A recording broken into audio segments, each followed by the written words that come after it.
Hello. One does not review bad movies.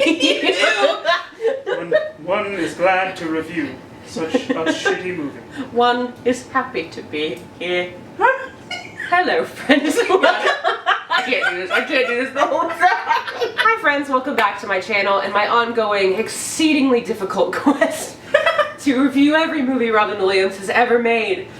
This week, I am back with special guest Aaron Taylor Johnson to review a film that he remembers being good.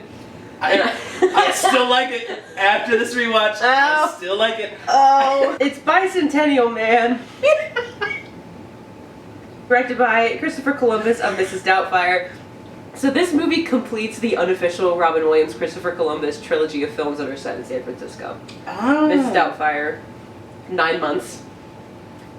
Bicentennial Man. Bicentennial Man stars Robin Williams as Andrew Martin, who is an android who decides that he wants to become human, and it takes him 200 years, and he does a lot of shit to do it, basically. Also starring Sam Neill from Jurassic Park, and Beth Davids, who you might recognize as Miss Honey, Wendy Crewson, who was the mom from Santa Claus, and Oliver Platt. This movie is bad. That's what I think. I think that it's bad. It's not bad in a way that some of these other ones have been bad, where I have a horrible time watching it. I really had a good time watching this because it's so goddamn ridiculous. It's so absurd. This family gets this robot, and he serves them, and one of the kids is just like out the gate. The other one likes him, and then he's like, they sort of teach him how, like, they teach him human ways and how to make things and how to have a personality, and then they start letting him wear clothes, and then he's like, I want to look more like a human, so they give him a horrifying Robin Williams face. Throughout the years, something will happen, and he'll literally 4 different times at least, he goes, that won't do. That won't do. He just totally and walks out. He says, I can fix it. He starts building organs, he starts doing literally everything possible to become a human, and why? Because as a person, to be accepted in society. I watch movies like this where the character's motives are like to be immortal or to be human. I'm just like, why? Why is that Living is awful. But before I get more into that, this movie is based off of a short story novella written by Isaac Asimov. Robin shaved a lot of his body hair for this part. There's one scene where he's laying there in his robot skin. He had to shave a lot of his hair. He got to ad-lib some of this, like some of the jokes. Tim Allen was considered for the role when this first was going around, but he turned it down because of his commitment to Galaxy Quest. Good. Good. Chris Columbus later admitted that this movie was a little bit more work than he was ready for, and that somebody else probably should have directed it because he didn't think he could handle the sci-fi part very well. At one point, the movie's budget hit $100 million and had to be put on a months-long pause until they could reach an agreement. I think they reached an agreement with Disney to finance the film with whoever was, and then it got back on track. But at one point, I think when they were filming the ballroom dancing scene, while they were in there, they were shooting in the San Francisco City Hall, and 2 10,000-watt spotlights that they were using activated the sprinkler system and flooded the room. And apparently they were in a room where renovations had just been completed from a previous flood. No. And they flooded the room. No. So I think that was also part of the budget. Robin Williams does not think that he should have made this film, and he riffs on it a lot. How much money do you think he made for this? Like, just in his salary alone, like base salary. Base salary? Yeah. Okay, I would say $1 million. $1 million?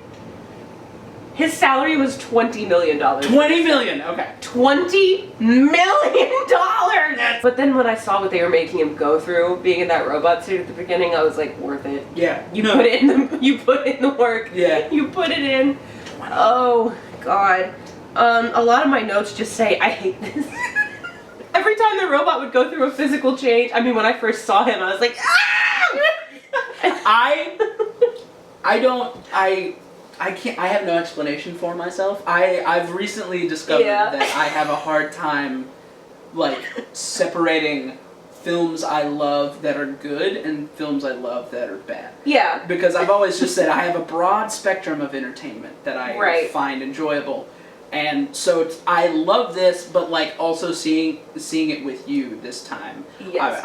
I can look at it and be like, well, I get why that's. Yeah, I mean, I could see myself watching this again just to laugh at it.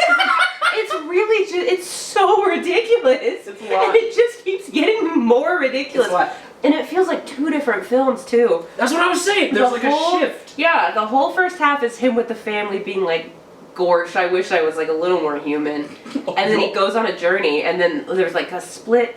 There's a clear split when he stops looking like a robot Robin Williams and just becomes Robin Williams acting like a robot, which is also horrifying. Like, all the transitions of his face are so scary. That's my favorite scene. I love when they just like peel off his face. Oh yeah, when he's like, that was funny. That was kind of funny. That was funny. And there's a scene where this other robot is like, okay. At one point he meets another robot like him in the square. She slaps her ass, and Respect by Aretha Franklin starts playing, presumably from her ass. Yep. And she's just dancing. And he follows her, but she starts to annoy him because he's like singing. And he takes her, he's like, can I see that drill? And then you just hear her go, ah! He just walked off screen and you just hear, This movie is why I know that song. Because is it really? Yeah, I was shown this movie very young. Okay. And that's just, I associate it specifically to this movie. No. And then also to Are We There Yet? Oh, okay. That's better somehow. This film is also listed as a comedy, drama, sci-fi romance, which is too many things for a film to be. I think that's one of its downfalls, is it's trying to be a lot of things. That's why it feels like 2 separate movies, because it's trying to be, the second half is the like drama romance, and the first half is more Sci-fi. like the comedy. Comedy, I say that so loosely because so many of these moments I felt like I wasn't sure if I was supposed to be laughing or not. That's fair. Like, I was laughing because something was so uncomfortable.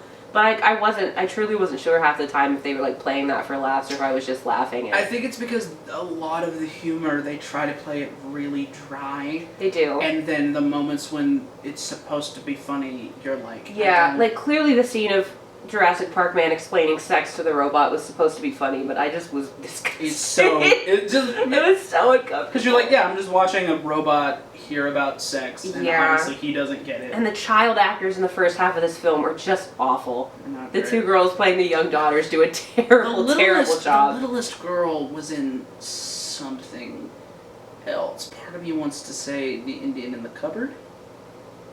But that movie like, freaked me right the fuck out as a child. Fair. She was honestly okay. She was young enough to be passable. It was the other girl that was like 10 and she was just like, jump out the window. Open the window. Jump out the window. For some reason, a lot of the characters just hate him. Correct. Yeah. And it's never explained. Yeah. They're just like, ew, you're a robot. I'm gonna dump sand in your lap. They don't give him a chance. I think that's why it doesn't work. Because it's just, upon seeing him, they're just like, ew. Yeah. And you're like, what? Well, you also did that. I did. It was horrifying. You kept bringing up. I mean, if I lived in that society, I would not be that way. But just seeing a robot that looks like Robin Williams it's scary. See, I don't know. I guess for me, I'm already so.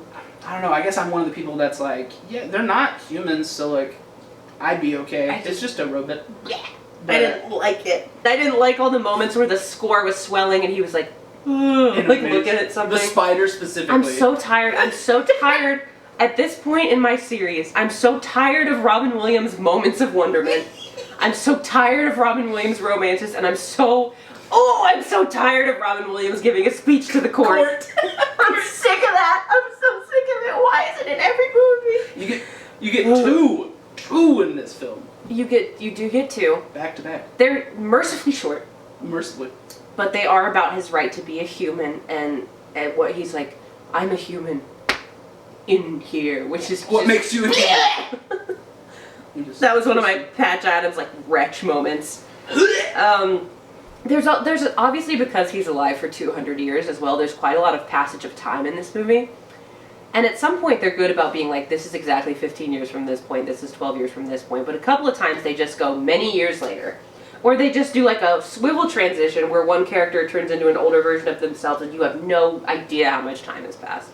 When we first started introduced to that. Yeah. It really does feel like, even the way it's edited and the way that the score is, it feels like 2 completely separate films. Once we get into the romance part and you start to do the implications of a robot being in a relationship with a human, and like he has to have a scene where he gets told he can have a member, and he's like, I've always been interested. I can't wait. And you're like, oh this is weird. Let me have a penis and eat 4 helpings of scrambled eggs. I have the choice of So being a many human. scrambled eggs. So much breakfast. And there were so many times, once we take the turn from it being like more towards modern times into like space times, everyone is in like, whenever they're dying, they're wrapped in a space blanket. The aluminum foil looking. Just I hate life now. Yeah, I mean, at least they didn't do too much hacky, like, Hulk future stuff in this, I guess, which is, if I'm gonna give it credit for something, that they didn't do that. Yeah, it feels more like a Tomorrowland kind of setup where it's very trapped in 99 and they're trying to do futuristic things, but I appreciate that they didn't like try to go too. They didn't do too crazy. I mean, I think they did at least know that the movie was about the character and not about like the future, so they didn't focus on that as much, which is good. We didn't even see a flying car until the very end. Very true, and it was a news vehicle outside of his fucking trial. Out of his robot human trial. There's a couple of times where he's like supposed to be feeling an emotion and crying, where he's just like, "Cause robot, cause robot." It's horrible. His Robin. Oh, it's horrible. Mouth. We kind of start getting into the conversation more towards the end about like, this is what makes human beings human. It's like, we're messy and we make mistakes. Like, true. Yes. I mean, a lot of that conversation was valid. I don't know. I just, at one point I wrote, I just kept being like, this is hack. Well, this is hack. The way that it ends, too. I get spoilers because I had to do spoilers, I guess. But he has blood put into his body so he can die and not live forever without the woman that he's fallen in love with. And they're laying on their hospice deathbeds together. And the TV comes on, and the judge makes an announcement that he is now the oldest living human because she's decided that he's human. She's decided to validate their marriage. The speech ends. He has passed away. It's just it made me so angry. And then the lady's like, "Just you can make me die too." And they open the like thing, and they just push a big red button. That's just like, and you're dead. You're dead. Oh, it just made me mad. Basically, at this point, any moment in like a hokey, sweet movie that's like, da-da-dee, it's like where it's clearly supposed to make you sad, but the movie has been ass the whole time. So I just obviously I can't feel anything, and I'm about to go through the same thing again with AI next week. It's the same damn movie. So I guess my final thoughts is that this film is hack. Oh, well, so my question for you is, in what world or what way do you think this could have improved or like been made an actually good film for you? Because I was trying to think about it, and I think a lot of it for me is like trimming the fat. Yes. And then definitely coming up with a better through. I don't think that it's not one of the worst ones that I've watched. Right. It's not the worst Robin performance. I didn't care for the performance. I will say that. I didn't think it was bad. I just didn't like what he had to do. Yeah. I guess to convey it. Like, I don't know. It's troublesome when you're it's like, hey, you're gonna be a robot. It's troublesome when you take someone that is as big and animated and loud as he is, and then you make him just... Yes, that's what it is. It's like, we all know Robin Williams can give a dramatic performance. At one point, though, he built a house by the beach, and I really just wanted to see him, like, go out in the water and start drowning and go, "Help! Help!" He just has to sit there and wait for Little Miss to come by. Help! Help! I do think, like, the concept is fine, I guess. I'm not really sure, like, I don't know if I can pinpoint what went wrong. Because it may just be a notion of taste. I think if it didn't try to do all the plot points that it did... Very true. It would be better. Like, if it was specifically only about him falling in love. If it was just about him falling and trying to become human, or if it was just about... there's too much going on. Yes. And there's too many iterations of literally the same person for you to be, like, attached. I don't know. Yes. No, yes. Yeah. The casting of the mom. Yeah. Or the daughter, and then the daughter of the daughter. If the tone was more clear as well, which I think also accounts for trimming the fat, but if they had picked... If it was just more focused, if the script was better, I also want to say, because a lot all of the Some of jokes. the writing, yeah. There was only one joke that got a genuine loud laugh out of me. All the other ones were just like dad jokes that you can find on the internet. Yeah. Basically. Because that part, the subplot of him trying to like figure out what humor is and what comedy is. Yeah. And you're like, oh, these are just like one-liners you look up. I honestly think just because of the way that the story is, it's gonna be a mid-film at best. Like, even if it did like have all that stuff done to it, it would still be it'd be mediocre. It's fair. It's one of those where I find the story interesting because it's, you know, like I was saying, it has resemblance of Frankenstein and trying to like, you are not considered human. Well, how do I become human? Yeah. But when you throw in all the extras, it gets muddled. Yes. Because like it's 2 hours and 11 minutes. Theoretically, that's not a long time. It doesn't feel horribly long. No, but because there's so much in it, you're like, God, this keeps going. It does keep going. They keep being like, here's the new plot. I know, I just kept being like, what else is he gonna do? Sorry for the light and angle change. My camera died while I was still filming with Aaron, so this is my sort of wrap-up part for this review. Bicentennial Man was nominated for a Best Makeup Academy Award.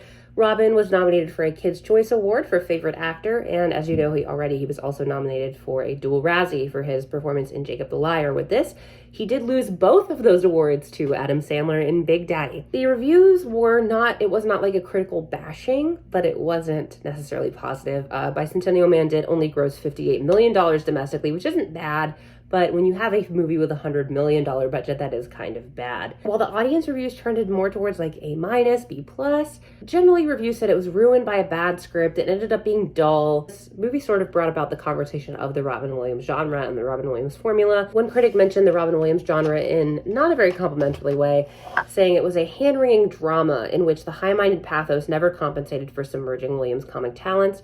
A lot of his fans were also displeased and would come up to him in the street and say things like, if you ever make another movie like Bicentennial Man, I'll hurt you. Which is very interesting because I definitely don't think that this is the worst performance of his that I've seen. It's definitely not the worst movie of this that I've seen. It's not good. I would dare say it's bad, but it's at least a fun kind of bad that you can like enjoy the time that you spend watching it if you're in the right circumstances. So if you are interested in watching Bicentennial Man, it's available to rent in all the usual places.